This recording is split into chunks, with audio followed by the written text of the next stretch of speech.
వారాహి నమః. Welcome back to Varahi Shakti channel. ఈరోజు మీ జీవితాన్ని మార్చే శక్తివంతమైన దివ్య సందేశాన్ని మీకు చెప్పబోతున్నాను.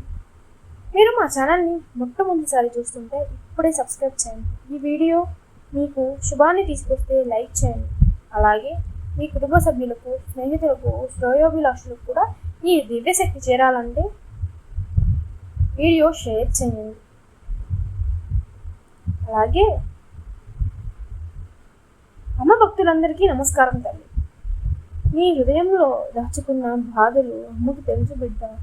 ఎన్ని రాత్రులు కళ్ళతో గడిపావు, ఎన్నిసార్లు దేవుణ్ణి అడిగావు నా కష్టం ఎప్పుడు తీరుతుందా అని.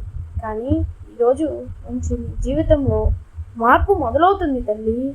ఎందుకంటే అమ్మ నీకు 2 దివ్య శక్తులను చూపిస్తుంది. పసుపు, కుంకుమ. ఈ 2 తాగితే నీ విధి మారుతుంది తల్లి. పసుపు అంటే శుభం, పసుపు అంటే అభివృద్ధి, పసుపు అంటే అమ్మ ఆశీర్వాదం. నీ ఇంట్లో పసుపు ఉంటే దరిద్రం నిల్వదు. నీ చేతిలో పసుపు తాకిన క్షణం నుంచి నీ జీవితంలో ఆగిపోయిన మార్గాలు తెరుచుకుంటాయి. నీపై ఉన్న ఆర్థిక భారం తరిగిపోవడం మొదలవుతుంది బిడ్డ. నీ బాధల వెనుక ఉన్న కారణం అమ్మకు తెలుసు. నీ కష్టాన్ని ఎవ్వరికీ చెప్పుకోలేక నీలోనే మింగేస్తున్నావు బిడ్డ. కానీ ఇక అవసరం లేదు.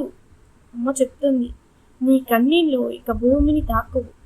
నీ ఇంట్లో వెలుగు మొదలవుతుంది.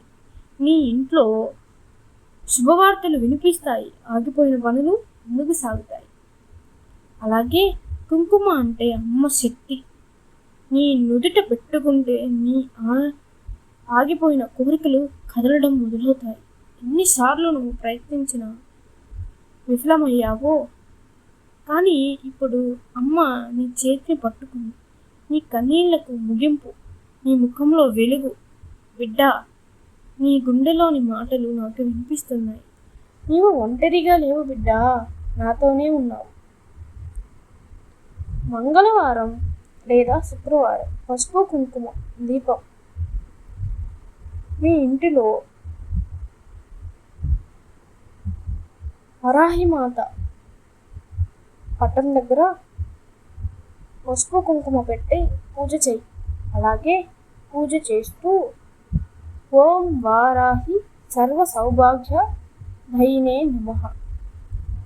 తర్వాత ఆ కుంకుమ పసుపుని నీ నుదుట తాకించుకో. కష్టాలు తగ్గుతాయి, కోరికలు నెరవేరుతాయి, నీ ఇంట్లో శాంతి కలుగుతుంది.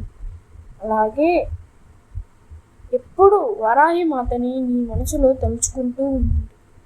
అమ్మ నీ కోరికలు నెరవేరుస్తుంది. ఎప్పుడు అమ్మవారి ఆశీస్సులు నీపై ఉంటాయి. అలాగే ఈ వీడియో మీకు నచ్చినట్లయితే షేర్ చేసి, లైక్ చేసి, సబ్స్క్రైబ్ చేసుకోండి. అలాగే కమెంట్ బాక్స్లో జై వారాహి అమ్మ అని కమెంట్ చేయండి. మనం మరొక సందేశంతో రేపు కలుసుకుందాం. జై మాత.